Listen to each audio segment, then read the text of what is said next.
Hello and welcome to Classeek 15. I'm Michael Beek. My guest this week is composer and Classeek Ambassador Eric Tanguy.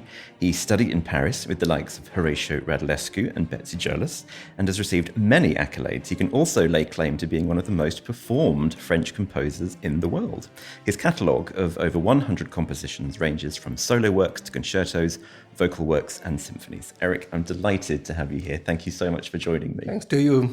I'm very happy to. Now, being one of the most performed French composers today, that must feel pretty good. Well, I think I'm very lucky as a composer, but when I was dreaming to become a composer as a student, it was not my goal to become one of the most performed composers. My goal has always been to be as good as possible in my way, in my inspiration, in my way of creating music.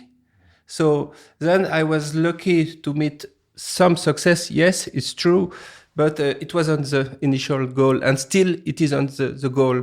To me, the most important thing is to do music, to create a sound. And how do you then go from creating the sound, which might be for you, to it becoming something which is popular? I mean, how do you ensure that it has a life beyond what you've sort of sketched or created? I cannot say. It's like all artists. We are dreamers. So we spend time dreaming and we work a lot to create something. But in fact, it's a dream that becomes reality. So then not all the pieces have the same success. Some are very much performed and some are not so much performed. So this also, you can't decide if a piece will be a success or not. Also, due to the talent of the musicians who perform your works, I always think that music is a collaboration. I'm doing the piece, but they perform on stage. And if they feel what is in my music, it's more a success than if the musicians are not connected to the world of my music. And it must still be very special to sit and listen to other people playing your music. Yes, still I'm completely amazed by this. Even if I've been doing this work, it's more than a work. It's a vocation, of course. But yes, I'm still amazed that my favorite musicians, when they play my music and put so much in it, yes, it's crazy. It's crazy. I love it. And do you remember the very first time you sat and listened to professional musicians playing your music? What was that like? I think it was in 1989 when I got my very first, I would say, big commission for the Autumn Festival in Paris, for the Ensemble Intercontemporain. This was something, yes. I was 21 years old. But I must say that the biggest memory I have in this situation is when Rostropovich performed my cello concerto in Carnegie Hall with the Boston Symphony and Seiji Ozawa conducting. I was 30-something, but it was maybe too big for me. And how do you think the landscape has changed for composers since that time to now? Yes, things have changed, it's true.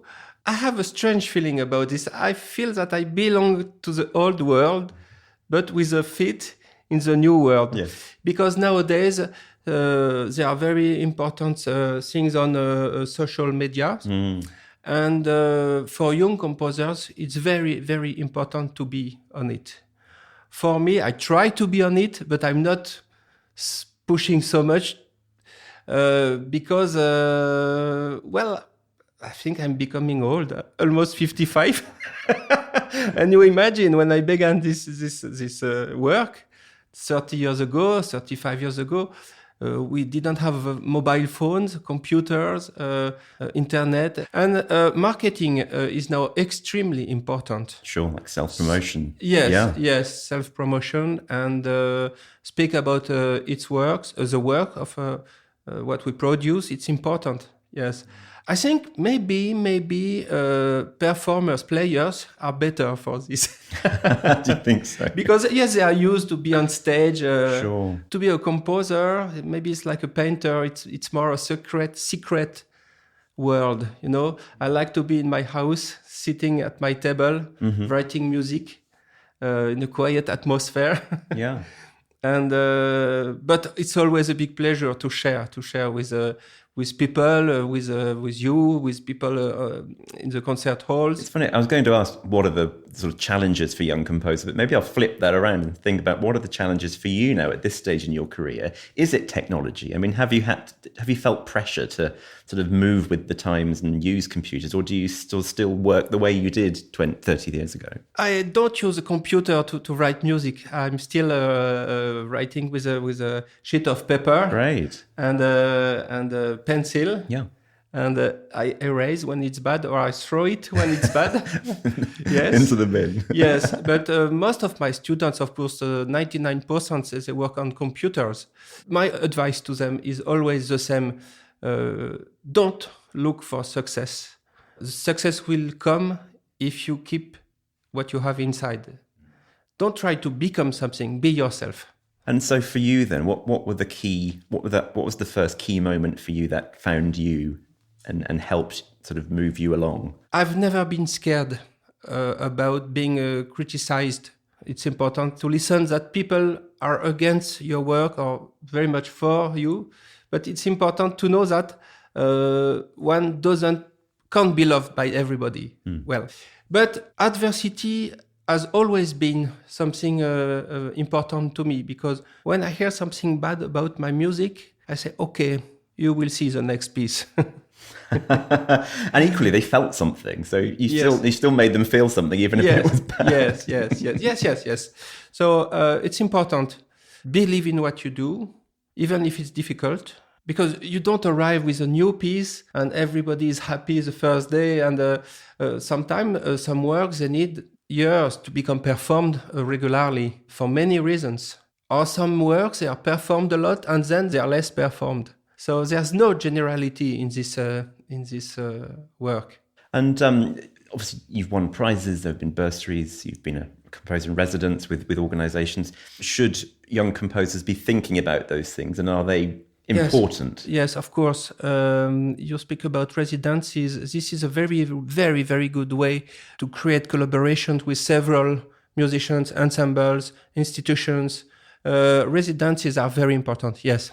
Another advice I give to my students, don't try to be performed by everybody. It won't work. Just create your own team and it will grow. And it's what I've done, in fact. First, my music were performed by my friends, my colleagues, as I used to play violin a long time ago. Then it was by other musicians, then by professional musicians.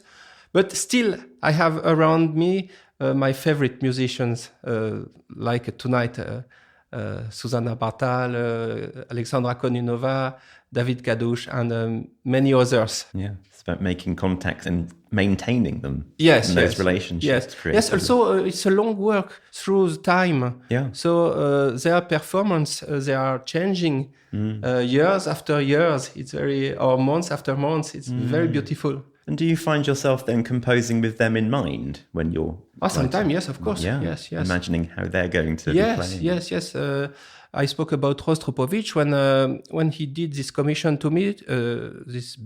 He wanted a big cello concerto, 30 minutes. Of course, I was obsessed by his sound and his way of projecting sound and phrasing. And is that the same with a commission, let's say, if you're commissioned to write something? Are you then thinking about where it's going to be performed and the sort of the actual setup of the... Yes, it can be very scary sometimes. Yeah. If it's a big commission for a massive event or a big venue, yes. But it's always a challenge. And sometimes also you have some commissions and you don't feel well with the project. So it's very rare, but maybe I cancel twice or only twice project. Or you don't accept the commission because you know it's not for you. And when you take on something like that, are you, when you're writing it, are you thinking about ever, as a composer, where it sort of sits in line with what's come before it? Are you creating a body of work that has any kind of connective tissue, or are they all very separate? Between the works? Yeah. Past, present and future? Yeah, yes. You're sort of creating a body of work? I think when you listen to some works who are written almost at the same time, maybe there is a connection. But then, if you go back to 20 years ago, you can see it has been a long transformation. So maybe we should ask a musicologist about this. And is that a case then that you're not aware of making connection, but because it's around the same time, it may be that you're just in that sort of... In a mood. In that same creative Yes, state. yes. Sometimes you have to finish a piece. You feel that the piece is finished, but some material is still alive in your mind, and you work on it in the next piece. It can happen also. And obviously a commission is what it is. It's somebody asking you to write something and, hopefully being paid for it. But how much of that music is for you and how much of it is really for them or the audience? Are you thinking about all of those things when you're writing? Well, a commission is always a privilege, a honor, but it's how I'm living. I only work for commissions. So the good thing is that when I have a project or an idea, I can most of the time adapt them to a commission. Also, to answer your question, I know as a composer that my music doesn't exist without any performers. So I am in a kind of a deep relation with the performers, emotionally. For example, we spoke many times about Rostropovich, but if I work for piano solo, for Susanna Bartal, or for flute or whatever, I have to, not to become this person, that will be impossible, but to create a connection in the sound with this person, and it makes the music. I'm not an abstract composer. I'm modern composer, but I'm not an abstract composer. I'm not writing to create cryptic music. Mm-hmm. No. I want to create a music with flesh, with bones, with body, and that can be understood and hopefully appreciated by listeners. But it's composer, performers, listeners. It's a trio, in fact. And what do you feel your role is as a composer today? Do you feel any sort of pressure to be sort of relevant to the time or to comment on the world as it is today? Or is it just you've got to do what you've got to do? Both. I have to do what I've got to do. It's my vocation to create music. But as a human being, I am, of course, extremely influenced by the way of the world. And, of course, very sad that the world is so... nowadays is so, well, how can I say, hectic is a good word? Yes, very hectic, yes. Yes. Yeah. So it's inside my music, of course. Yes. But I'm still optimistic, and I really hope that humanity will finally find a way to be happy together. And what do you think the future looks like for classical composers? What do you think are the challenges that young composers are going to face in the next few years? When I was very young, it was not difficult to be published, to get performances, and to be heard as a composer. For young composers nowadays, it's more difficult maybe than it was for my generation. So due to this, they should run to easy music to try to get success or to be performed, to get recognized as composers. They must keep their personalities. So we didn't have this kind of pressure 30 years ago. No. But it's a responsibility of each one. Is that the same in life? You can decide to stay in the good way or astray. You mentioned publishers there. Do you think it's key for a young composer to start early with finding a publisher and getting their work? It's a big thing when you get published. Yeah. It's a big thing. So, but because it has become so difficult, there are new tools now. Right. Self editions, self publishing. Sorry. There are new tools. But if you get a contract with a big publisher, of course, it's like a book. Suddenly, it's a big step. It's out there.